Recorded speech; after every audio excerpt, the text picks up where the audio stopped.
la ke ukha radio noma bebukela ivideo yakho ke mhlambe what can you say, who is Ntokozo Makhanye? Kambe lithini igama lakhe eliphakathi nendawo?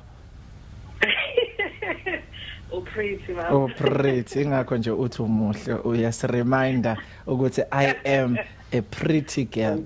Ungikhumbuza umfundisi uPretty, the pretty pastor. Yes. Ntokozo Pretty Makhanye. Yeah, baba. Okay, Ntokozo baba is a very kind person who is a born again Christian, omthandayo kakhulu uNkulunkulu. She's serving full time in the ministry. Mhlambe before, because lokho engizokhuluma ngakho namhlanje, self-love, it concerned even my life experience. Okay. So I grew up in Makaya in a family where I have a father and a mother. So ngokuhamba kwesikhathi, I think at the age of 11, then I lost my parents. That is where I saw engathi umhlaba uqala kabusha kumina. And then got experiences into ehlukahlukene ekukhuleni kwami. So that is where I am namhlanje. uNkulunkulu wayithanda impilo yami in the midst of ebusheni bami, angichaze kanjalo. But yeah, that is who I am. Yeah.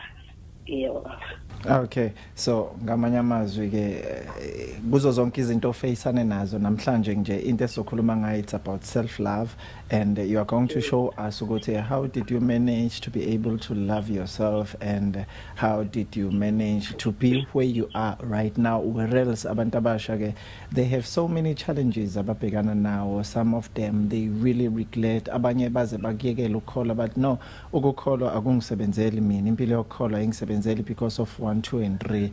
But sifuna ukuthi nawe usitshele ukuthi ke how did you manage to overcome such obstacle, because there are so many challenges, especially abantu abangangawo, even abanye abakholwayo ke they end up finding themselves, they try to find their identity yabo ukuthi ke athola umuntu ozomthanda, bagcine sebeneyingane at the early stage and they get children out of love. Please, can you give us an answer as a kuleyo point ukuthi how did you get there? Okay. Yeah, baba. Okay, self-love baba, it's indlela baba oyibuka ngayo, and be okay about who you are. When you look yourself in the mirror, ube nokuthi yeah, this is Ntokozo of whom engi proud ngaye. I'll be proud ngaye because a perfect, you are speaking about a person who have mistakes, who have flaws, who did izinto in the past, but okwazi ukuthi uyithethelele, not looking back, not looking in the past, but you define yourself ngalo oyena and nalo oyakhona. Okay, in my life baba ngishikeke kakhulu about the self-esteem.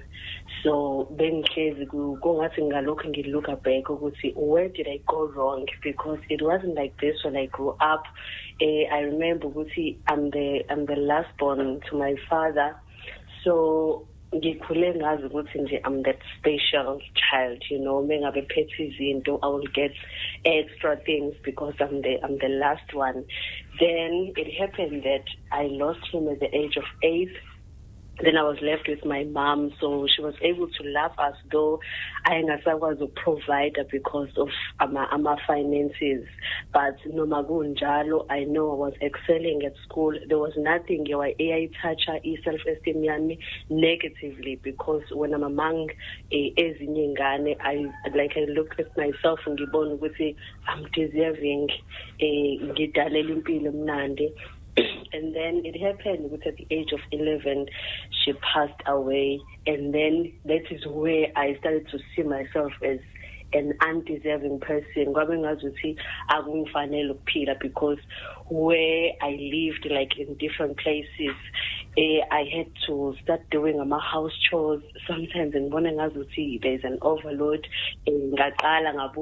Oh, I have to keep things to myself because when I complain, I don't appreciate and I don't have umuntu omdala ukukhuluma naye mhlambe if ngibona ukuthi okay lo muntu omdala uyasondela ngithi ngikhuluma naye and then uzokubuka ngehlelimba ukuthi lengane nje usuyayiza indaba yakho ikwabanye abantu. And from there I started to withdraw from people. I made friends like esikoleni bengumuntu abangani ngithanda kakhulu abangani because that was a place ebingenza ngifeel comfortable. I was able to express myself, and then when I get home I'll be reserved because it's not a place where I belong to. So leyo nto kuba ukuthi esikoleni ngisizwa ukuthi ngiyaphasa kakhulu, and it gave me that dignity and confidence. But then bese kuba nalento ukuthi it there's a void in my heart engazuthi kona lento engathi ngagcwalisa whenever I look at myself kube ngazuthi I'm not enough, because I lost myself when I lost my parents. So kuyinto engazi ukuthi how can I deal with whenever I'm with people kube ngazuthi I can sit at attention or have that affirmation ukuthi you are loved. So it's an opposite if you will get izinto ezithile kubantu like negative things abantu abazoyikhuluma. And the worst thing baba that I want to talk about ukuthi there are people whom you trust okholelwayo kubona othola ukuthi ngizokwenza example ukuthi njengabantu abadala whom you expect ukuthi when you grow up they will see izinto ezipositive kuwena, but if kuyi vice versa when they tell you ukuthi angeke uzube yilutho the only point izinto ezinegative. I remember ukuthi ngangiphethe kahle up until I reach a point where I say let me do things that they always say about myself, because no one is paying attention on how good I'm handling myself. But then the more you do things uthi ugcwalisela abantu at the same time uyayibulala wena.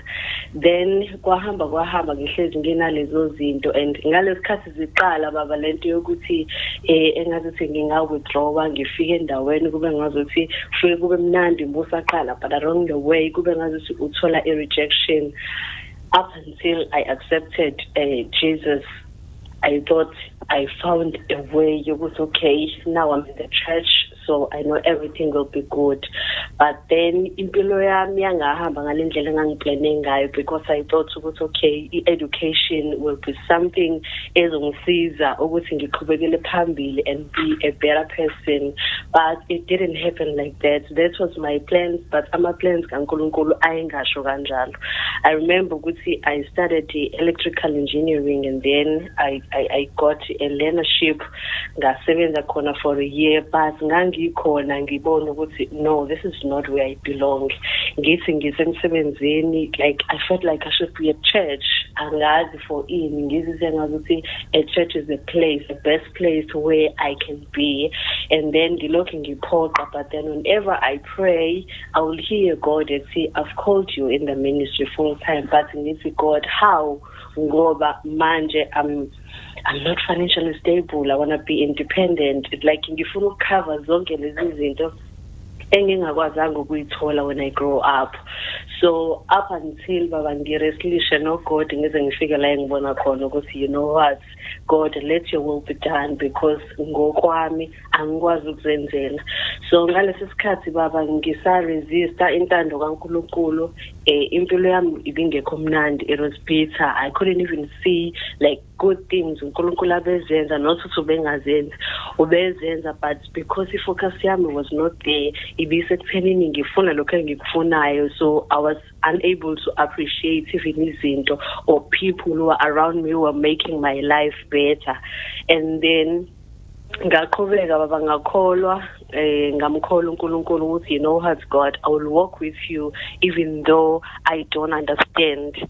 And then baba, that is when I started to have peace with myself. And then ngahlala phansi nami, that is where I discovered ukuthi you know what, Ntokozo, all those things that ongazange uzuyithole when you grew up, they are still there for you. The universe is there to bring it to your existence. And God, above all, you have Christ. You can do all things through Christ who strengthens you. And you know what? I am complete. I am enough. I am the perfect work of God. I'm everything. And I can accomplish everything that God angidalele yona ukuthi ngibe yona ngiyenza. So I look back ngabuka ukuthi ngaze ngayiphuthisela ke ngoba umnando bungake ngabe I enjoyed my life, but then ngathi I will start now. I will start appreciating myself. I will start counting things like good things that I do to myself or to people. I will start enjoying life. I will start appreciating everything and being given it that gratitude kukho konke uNkulunkulu akwenzayo baba. But then ngabona ukuthi I'm not the only one who suffer from what I suffered.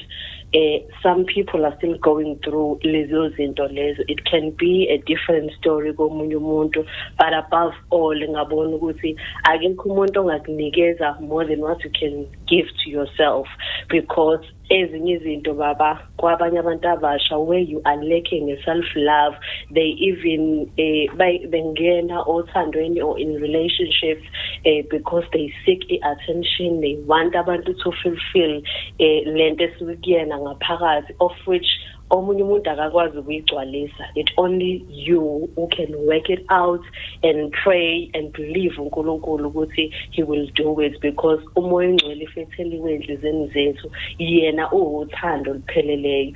So when I started to believe ukuthi uNkulunkulu can do all things, mina naye we are the best team, and I was like, God, sengilwile nawe and ngiyavuma, ngihluliwe, just do your will. I will do whatever you want me to do. I will go wherever you want me to go. And this is where journey yami started, because I allowed God ukuthi enze intando yami ngaye. Iyakhe baba ngami. It's look like ucabangise okomuntu omdala usamusha. Ngabe ngempela abanye ontanga yenu abakwazi ukucabanga ngendlela. Mhlawumbe masutshela abalaleli ukuthi ke how old are you, so that izokwazi ukuthi understand ukuthi why ngibuza lo mbuzo ukuthi ke ucabangisa kwabantu as umuntu osekhulile than indlela ontanga yenu abacabanga ngayo. Okay, Baba, I'm 29 years old. I'll be turning 30 kulonyaka. Yes. Yeah. So just imagine at the age of 8 ushonelo baba, at the age of 11 ushonelo mama, then after that impilo isishona phansi. And enye izinto mhlambe ebe i-challenge empilweni yakho when it comes to athekile ki self esteem yakho, dithi i-appearance yakho ike yakwenza yaba nomthelela lokho ukuthi ke mhlambe i-self esteem yakho ibe low, or mhlambe it because you lost your parents, mhlambe lokho ku-affect i-self esteem yakho? Self esteem baba ihambe like nayo yonke into baba, not only the physical appearance, because when I look at myself baba, I'm beautiful, I'm perfect. I like that. Okay, I want to lose weight, but I'm content with who I am now.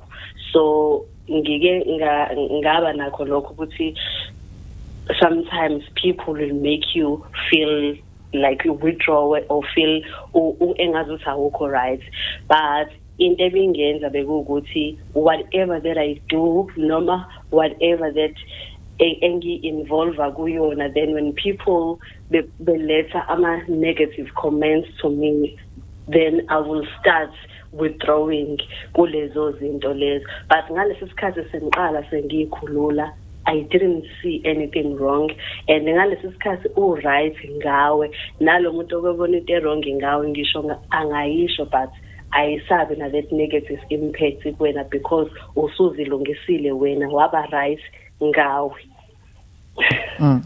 Ngiyakuzwa mshana. So ngamanye amazwi, where did you get that wisdom to be able to deal with yourself? Because that's a very important. Many people, even abantu abadala sebekhulile, they don't have that to be able to fix themselves. They want to fix other people.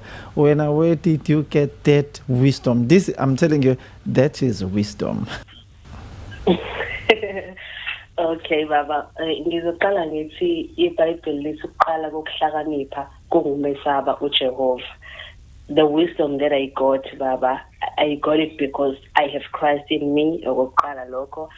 Secondly, it because Baba uNkulunkulu ngenzela umusa ngabaseduze kwenqe kaNkulunkulu okubaba uDokotela Msomi, where ngiba nomusa ukuthi you share ideas ngiseduze kwakho, you share izinto, so lokho noma ngaleso sikhathi usakhuluma nami ngisuke ngingakubona ukuthi kungakhanga kanani up until mhlambe ngificwe kulesi sikhathi we ngikhuluma baba nabantu or else sengicabanga ngingedwa, then I ask myself ukuthi ngiyithathaphi lento, and then mase kuyavuka ukuthi no, because I'm serving a man of God. Okay. So angikwazi ukungalithola baba ucebo lenqe kaNkulunkulu.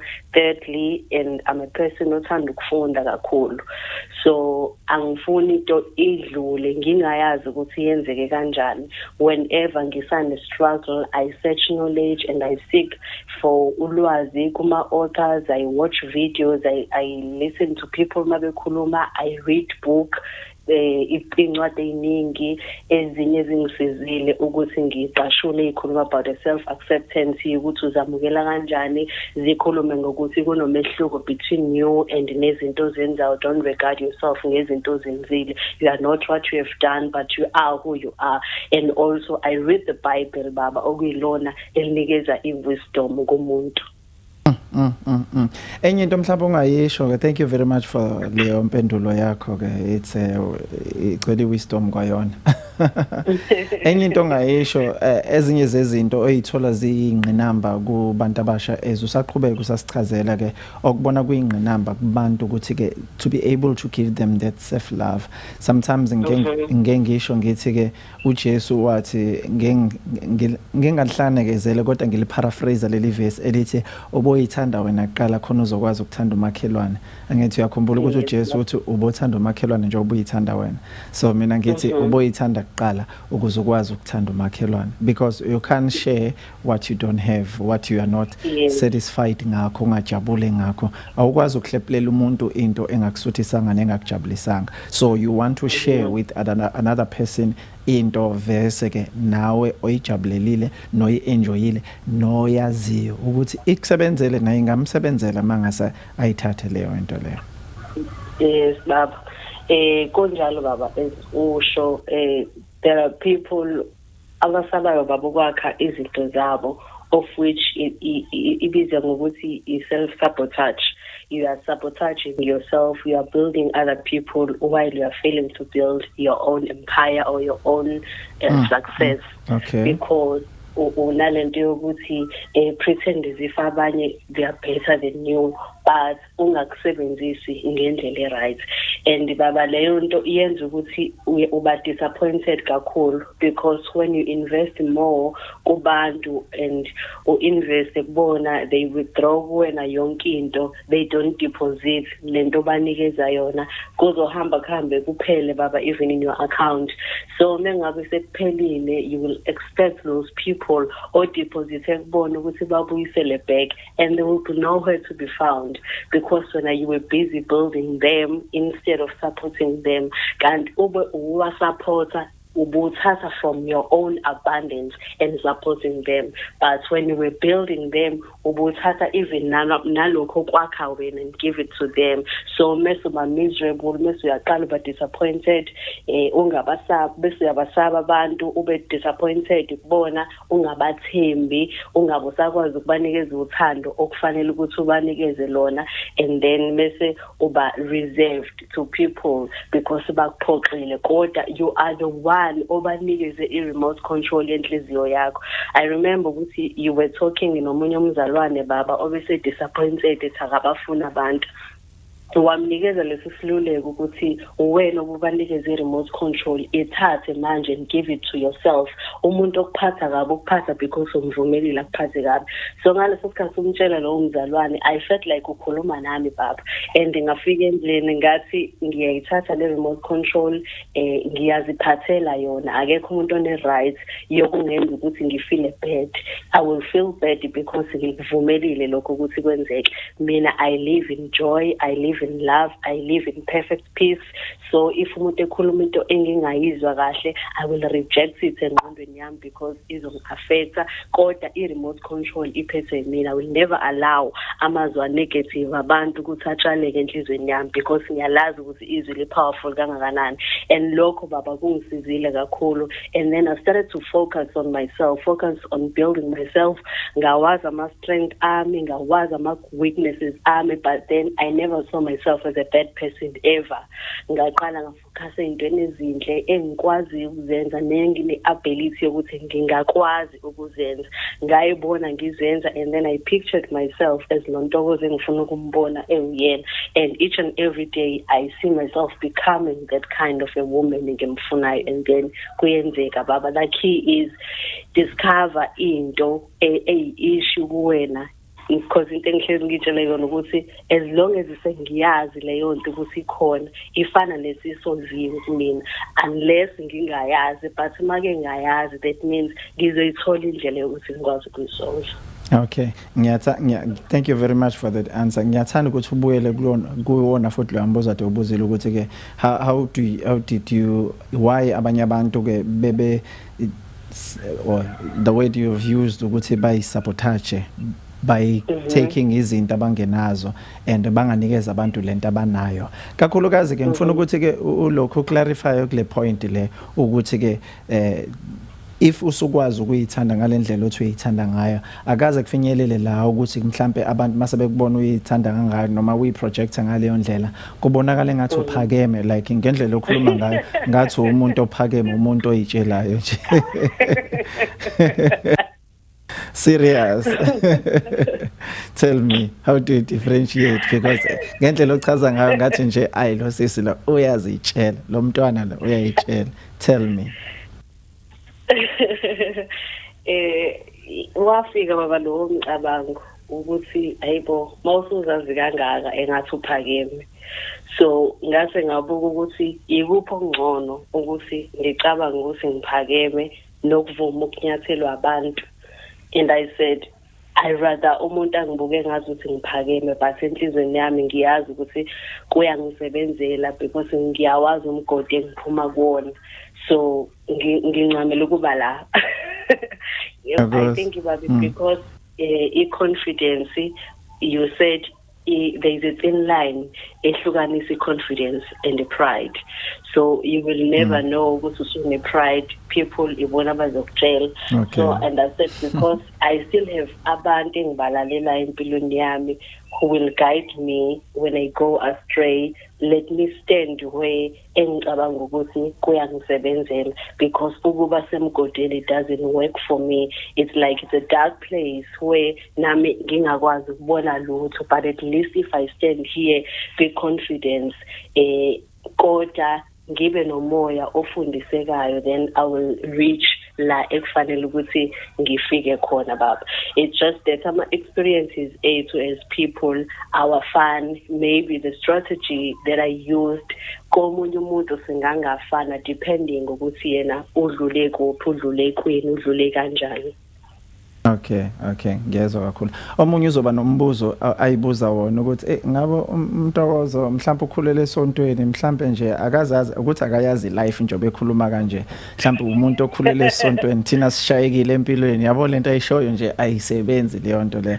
What can you say? Usindisa uneminyaka emingakanani? Uke wadlula ezweni wabona izinto ukuthi kanjani, noma nje umesane wakhulela nje ekerkini esontweni nje kanjani? Tell us about that.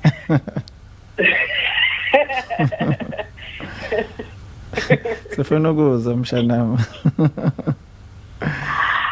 Talk to me. Okay baba, thank you for that question. Ngidlulile baba ezweni. I got saved when I was 21 baba. Okay. So nakhona ngisindisa because impilo ezweni was not good, was not giving me the green pastures.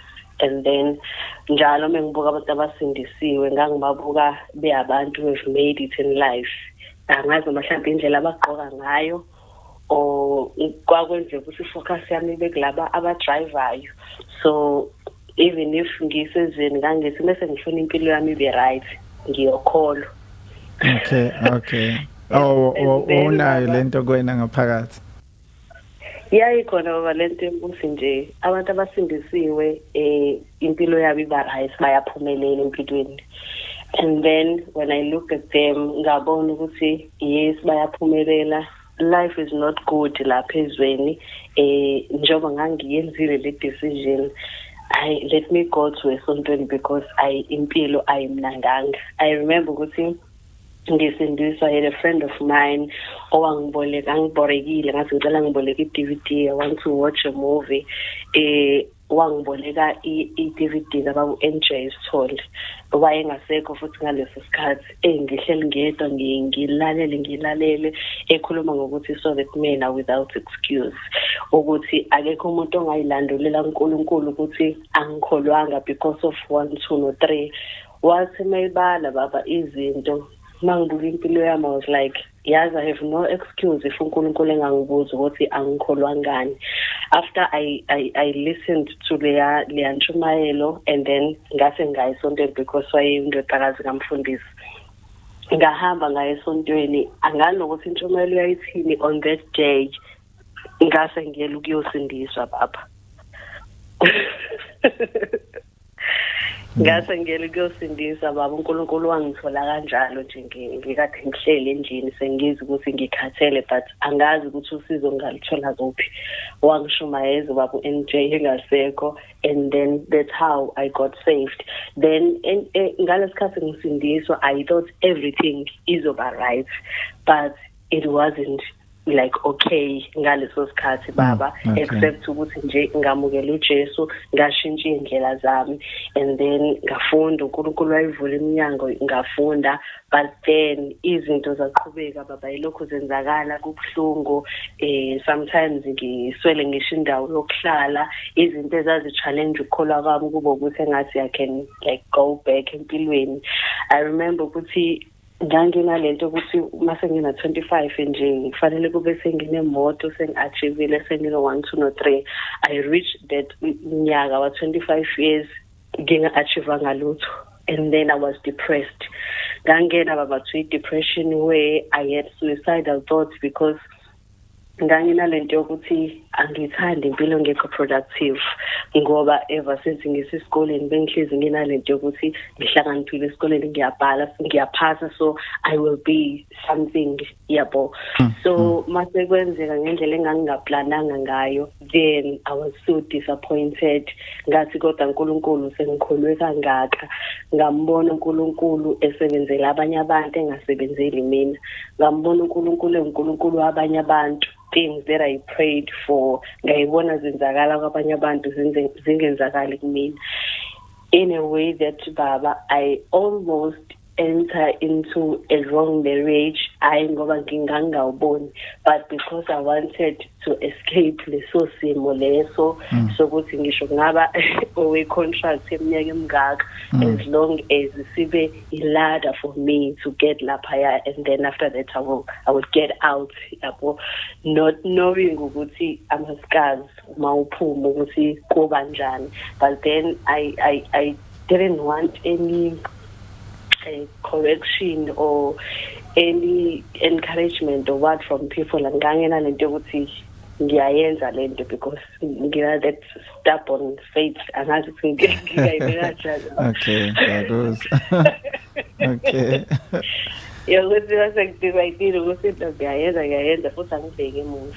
But then God was gracious to me. It was better for him ukuthi athi you rather work out on yourself than ukuyifaka lapho ukuzama ukuxazulula inkinga ngenye inkinga. And then uNkulunkulu waba nomusa nami up until today baba, where ngiyibona ukuthi it's okay to be single if you haven't found the one omfunayo.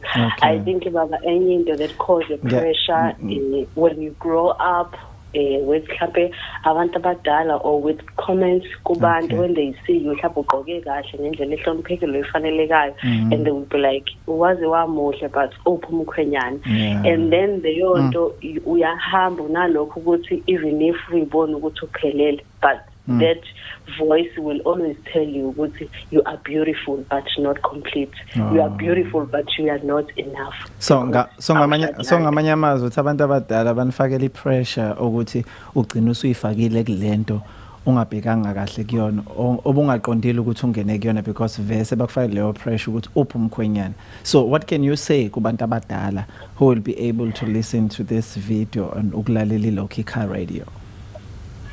I will say baba kubantu abadala, let them allow umuntu omusha ukuphila her or his youthful life ngendlela amkhulise ngayo noma ayithandayo and abe okay ngaye even if engakashadi because ngiyakhumbula baba ukuthi lento mayenzeka I didn't want to be with abantu abadala ngangafuni ngisho ukugoduka baba ngangithi mangifike emakhaya and be like oh wazamhlento methwa oh konke yona ushadele kabani iring idolo lo emlweni but how shuthi nje akekho nje nensizwa yodwa nje esontweni ekubonayo and then mangibuya ungahleka baba mengabe usaphambi kwabo usathi hayi kolunga ngelinye ilanga but then mengabe usuwedwa baba iyabuya lento and you ask yourself ukuthi ngempela Jesu kanti kwenzakalani ngami yini wrong ngami and then mase uyaqala uyibuke and sometimes you will compare yourself mhlambe with abantu abashadile mhlambe ubone this umuntu oshadile onemali o ome kahle or anything ehlukile kuwena naye then mase uyaqala kuba nalokho ukuthi no shuthi ngempela there is something wrong with me ngaleso sikhathi ubona into wrong kuwena awusakwazi ukuthi uyijabulise or uyithande ngalendlela ekumele ukuthi uyithande ngayo. Hey, omunye ngabuza athi mshana wawuyekela nje umshado usufikile ntombi. Hayi, awukho serious. Wawuyoyilungisa yakhona okungcono ubuye usubuya khona angayizwa leyo ukuthi ke amaskazi the sky you for life. Yeah, serious. Abantu they think strange these days. Yabo.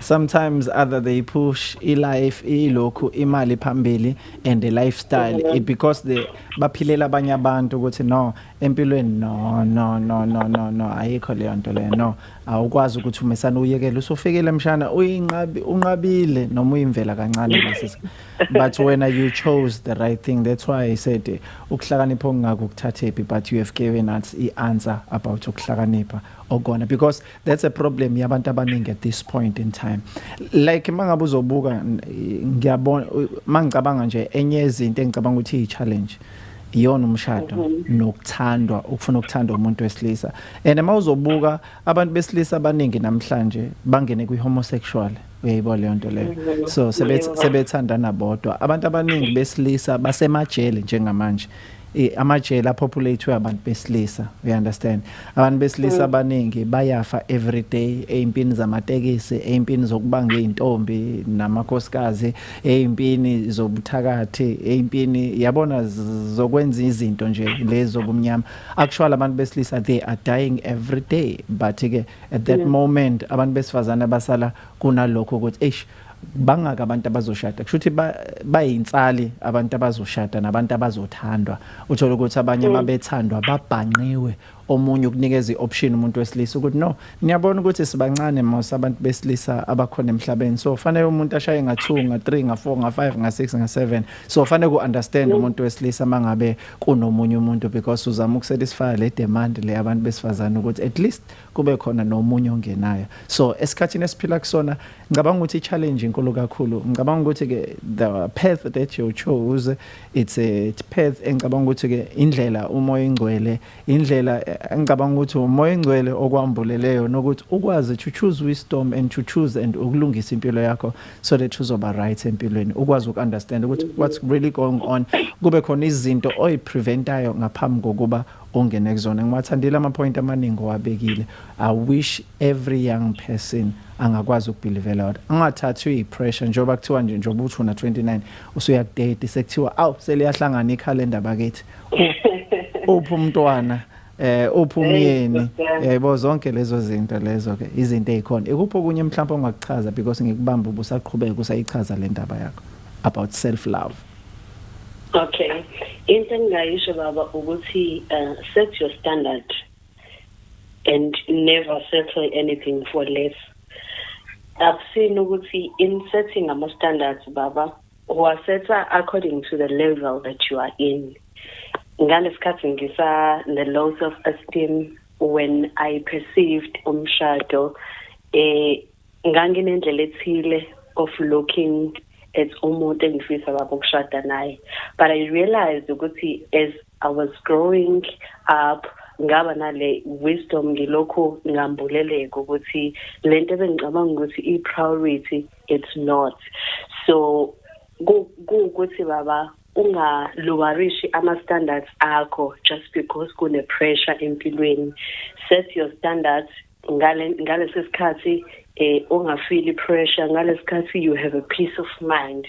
So I will make an example ukuthi if ufisa ukushada ubuka i-personality yomuntu and then you're looking at a person who's loving, who's loyal, with a dignity oyihloniphayo, umuntu oqotho, and then here comes umuntu onemali but then that personality ayikho but uyafisa ukushada.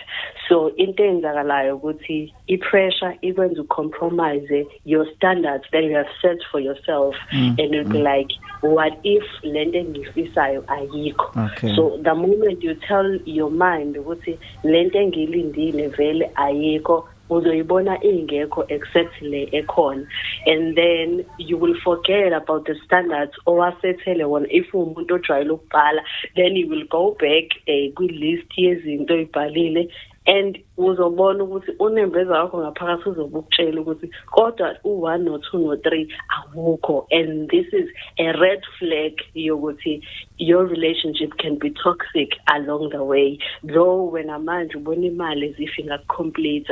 So into engayisho ukuthi kumuntu omusha, set your standard ngalesi sikhathi ungakafakelwa umuntu i-pressure and be able to learn and to see abantu umfundo umuntu from a distance.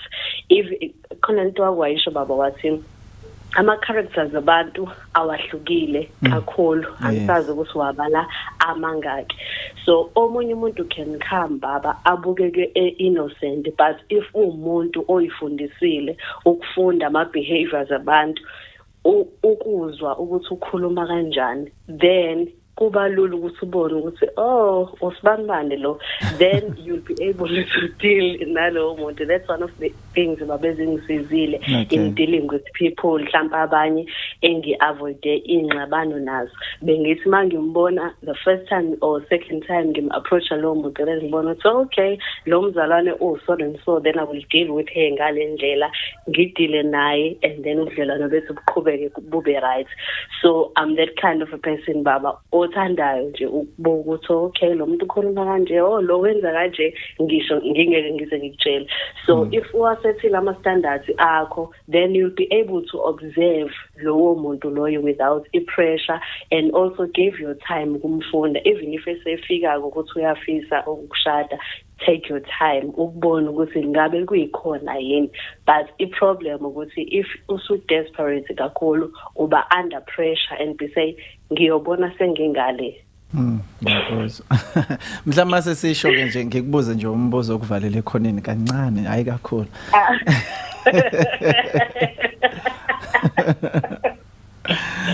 Mangase kuthiwa nangomuntu wesilisa ke uhlobo olunjalo umuntu wesilisa ongacabanga ukuthi lingaba compatible with your lifestyle? Ngishilo ngathi kuvalile ekhoneni kancane, hayi kakhulu. Nah, I'm just asking. Ngifuna ukwazi nje, especially because No, you have presented ngihle yourself in this manner, right? ukuthi ngeke ngacabanga ukuthi mhlawumbe uzongibuza mase kuba nalomcabango ukuthi you'll be advertising. Actually, you have already advertised yourself. What kind of person are you? Mhlawumbe omunye uzothi, that's a woman I want. At the end of the day, kuhle akakutholeke kodwa uzofakwa esikalini. It's okay. It's okay. Okay.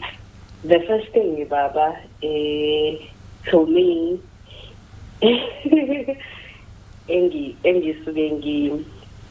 ngibona i-priority okokuqala baba umuntu okholwayo wazana noNkulunkulu. That is very important. Ngamanye amazwi usho ukuthi osindisiwe. Mesefika baba. Bangaka Usho ukuthi osindisiwe noma nje okahle nje. Osindisiwe baba. Okay. Yeah, baba. Osindisiwe, and then loving unconditional, because I've been listening to izinto ezikhuluma kuma couples with like, what if umuntu ngakusasa usenqama kwinyawo, what if umuntu usebenzeka izinto ezithini, and then I saw ukuthi then you love the soul more than what you can see, like in the outside appearance. And then ngase decide lapho ukuthi okay, the first thing is the personality, a person who is loving and who is loyal. Yeah, loyal, a loving person, at least phela abe na imali kancane ngoba ngazi ngisho ukuthi akabe imillionaire. Okay. Abe na imali kancane. Okay. Though ingesiyona priority, but noma ngangaba isiqhumama kodwa akabe umuntu okwazi ukuthi ke kukwazi ukuphila. At least okwazi ukuphila baba afford, because I wouldn't say like poor, but I wouldn't say on the mali, because imali to me it's not a priority. Ngizokwenza isibonelo sokuthi baba mungashada mhlawumbe ngosomabhizinisi or uhlezi travela and be like asi 9 million ngiyahamba ngizobuya next month, and the following month ahamba singobuya after 6 months, then to me I won't say I'm happily married, because I'm not looking at imali, but umshado comes with a companion, like a person who is a friend to you, of whom you share like everything. Okay. But at the same time, I don't want a poor babangoba. Okay. I believe if umuntu wesilisa engakabi successful can use you as a ladder to his success or destiny. So ungathi uyamsiza kanti you are just iy'tebhisi zesinyuka mayiselapha phezulu bese kuyimande yena eba settled ethi then I need this kind of a person, you know. Ngiyakuzwa mshana. Angazi ukuthi true kangakanani baba lento engishoyo. Wena wayithatha wayiverify. But sometimes it's real, it's true. Kwesinye isikhathi khona abantu, I've known of people abathathe especially amantombazane bawafundisa because bebenemali vese bawafundisa athi sefundile abadaxaza kanjalo, then aqhubeka nabanye abantu asebenemali because athi abasekho kwi level yabo bekho kwi status sabo, uyayibona leyo nto leyo. Yeah, it's some part of it, it's true. Bakhona abantu abekwenzayo lokho, asebebakwenza lokho. It is true. Yeah. Okay. Hayi baba ngizoqina lapho. Okay, no, it's okay. Thank you very much. That was a great thing. I mean, that was a words of wisdom owashilo. Mhlambe lakho lokugoqa ngoba isikhathi sethu siphelile right now. Ungathini nje kubantu about self love? Ezinye izinto ongayibeka nje just ukugoqa. Maybe masithola isikhathi on other time we'll continue, because I think lento ka self love inamalokho inama dimensions amaningi of which nami bengathanda ukukubuza kuona ukuthi ungene kuona as a young person, as an independent person, yabo, as a person who ambitious about life, and also you have life, learn a lot about izinto oyibonile nezinto uNkulunkulu ke akufundise zona endleleni. So maningi ama-dimension, but elakho nje lokugoqa, what can you say on people, especially young people who are single like you, ladies like you, and sort of? Okay, I will say kumlaleli baba, ngifuna ukuthi believe in yourself. Akekho umuntu uzokholela kuwena ngaphezulu kokuthi uyibone wena ukholele kuwena, and nokuthi you are worth, you are valuable, you are enough. Udalelwe izinto ezinkulu. It's just that you need to discover.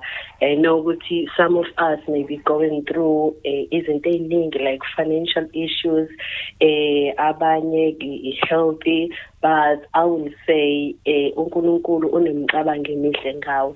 The fact that uvukile and uyavuka ekuseni uyaphefumula, that means uNkulunkulu have plans for your life. Never give up. When you wake up in the morning, have leyo nto ethi I won't give up until ngithole lento engifuna ukuyithola. So believe in yourself and do the affirmations. Look yourself in the mirror and uyibone usufikile la ufuna ukuya khona. The very person ozombona future oyibona uyena, mubone manje, umphile manje, enjoy manje, then you will see ukuthi everything will be easy. Pretty Mshana. No, thank you very much for giving us your time. With social media, bangakuthola pha bafuna ukuxhumana nawe nokukubona nje, even I mean just ayukubona but ukubona ku social media if they want to ask you any questions, and sometimes abanye ziningi ezinye izinto mhlawumbe abastrugglisha na abangathanda ukuyibuzela ngqo kuNtokozo Pretty Makhanya Umshana. On social media, Facebook, Ntokozo Makhanya, and Instagram, Okanya Ntokozo. Yeah, I don't know if I can leave in number for WhatsApp. So you can if you are free. Okay, I'm free, baba ngoba inamba ivulelekile. Okay. 071 303 1269. Ngiphinde it's 071 303 1269. 303 1269. Okay, 071 303 1269. Yebo. Okay, siyabonga kakhulu Mshanasi. Oh, thank you so much, Baba, for this opportunity. Ngiyabonga nakubalaleli. God bless you. Okay, thank you very much Mshana keke. Bekuyena kuNtokozo ke Pretty Makhanya le besikhuluma naye Mshana mbakithi ukhulume wageqa amagula bakithi ke about self love, yena build ke kangakanani ibuild ke impilo yakhe to be the person who she is right now. I hope khona ukutholile ke and ukwakhile kwaqinisa ke, and if you have any questions with lapha na Facebook ke ikhona inamba yakhe ke uNtokozo ke Ntokozo ubani bhala uNtoko kubhaleke enye into lapha Ntokozo Makhanya. Yeah, so umshanami ke bakithi ke, so that will help you. Kubalekile ukuthi ke wazi ukuthi ke kuba kanjani ke bakithi ke, so that your life will be better.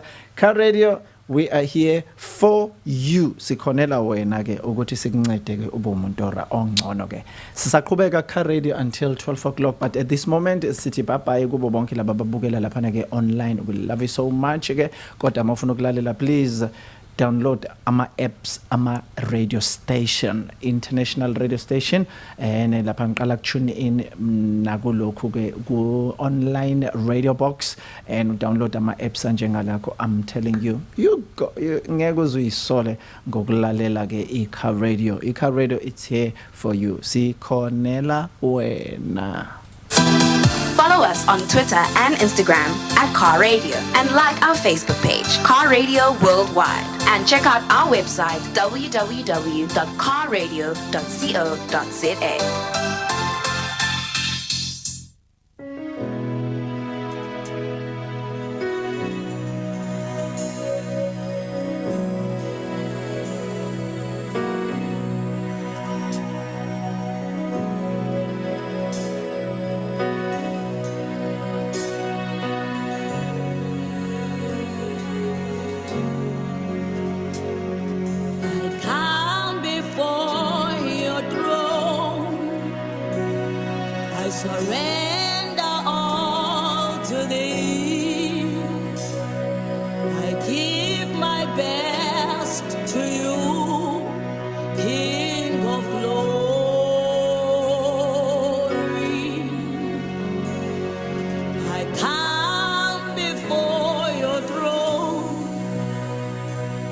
surrender all to thee.